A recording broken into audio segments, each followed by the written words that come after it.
नाशिकमधून अतिशय धक्कादायक घटना सध्या समोर येत आहे। एका पतीनं आपली जीवनयात्रा आपल्या घरात संपवली, परंतु त्यानंतर चक्क मृतदेहाजवळ पत्नी काय करत होती ते पुढे पहा।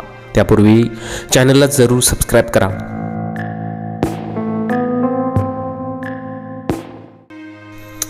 कौटुंबिक जाचातून एका तरुणाने घरात आपली जीवनयात्रा संपवली। हा धक्कादायक प्रकार समोर आला। या घटनेनं नाशिक हादरलं। पतीने आपली जीवनयात्रा संपवली, परंतु पत्नी चक्क खाली बसून पूजेत मग्न होती। या घटनेचा व्हिडिओ सध्या सोशल मीडियावरती सुद्धा व्हायरल होत आहे। मिळालेल्या माहितीनुसार नाशिक रोड येथे हा प्रकार घडला। कौटुंबिक वादातून नवनाथ गायवट या तरुणाने आपल्या राहत्या घरी आपली जीवनयात्रा संपवली। भीषण म्हणजे नवनाथ यांचा मृतदेह लटकलेल्या अवस्थेत असताना खाली पत्नी डोक्यावर पदर घेऊन पूजा अर्चना करताना मग्न होती। या घटनेची माहिती मिळताच पोलिसांनी घटनास्थळी धाव घेतली। यावेळी पाहिलेलं दृश्य पाहून पोलीसही हादरले। ज्या दिवशी नवनाथ यांनी आपली जीवनयात्रा संपवली त्या दिवशी त्यांच्या घरात दुर्गाष्टमीची पूजा होती। या दिवशी पती पत्नीमध्ये वाद झाला। या वादातून गायवट यांनी स्वयंपाकघरात आपली जीवनयात्रा संपवली। पती गळफास घेत असताना पत्नी त्यांच्या मृतदेहासमोर पूजा मांडून बसल्याचं पोलिसांच्या निदर्शनास आलं। प्राथमिक तपासात अंधश्रद्धा जादूटोण्यातून ही आत्महत्या झाल्याची शक्यता व्यक्त केली जात होती, मात्र पोलीस तपासानुसार नवनाथ यांची पत्नी मनोरुग्ण असल्याचं स्पष्ट झालेलं आहे।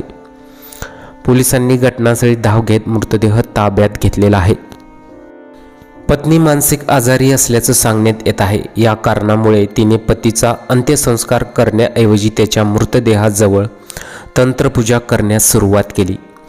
तंत्रमंत्राचे असेच एक प्रकरण जुलै महिन्यात ओडिशात उघडकीस आले होते, जिथे एका मुलीच्या डोक्यातून 85 सुया बाहेर आल्या होत्या। आईच्या मृत्यूनंतर ही मुलगी खूप अस्वस्थ होती। अशा स्थितीत तिची एका तांत्रिकाशी गाठ पडली आणि तांत्रिकाने तिच्या डोक्यात 85 सुया टोचवल्या। डोकेदुखीची तक्रार घेऊन ती हॉस्पिटलमध्ये पोहोचली तेव्हा सिटी स्कॅनमध्ये सुया दिसल्या। यानंतर सर्व सुया बाहेर काढण्यात आल्या।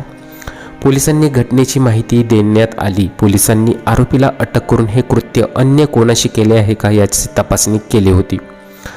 तसंच आता हे सुद्धा प्रकरण बाहेर आलेलं आहे। महाराष्ट्रातील नाशिक जिल्ह्यातून ही धक्कादायक घटना समोर आली। इथे पतीने आपली जीवनयात्रा संपवल्यानंतर पत्नीने मृतदेहासमोर तंत्रपूजा सुरू केली। या घटनेचा व्हिडिओ सुद्धा समोर आलेला आहे आणि एकच खळबळ माजलेली आहे। तुम्हाला या व्हिडिओबद्दल काय वाटतं? तुमच्या प्रतिक्रिया जरूर कळवा।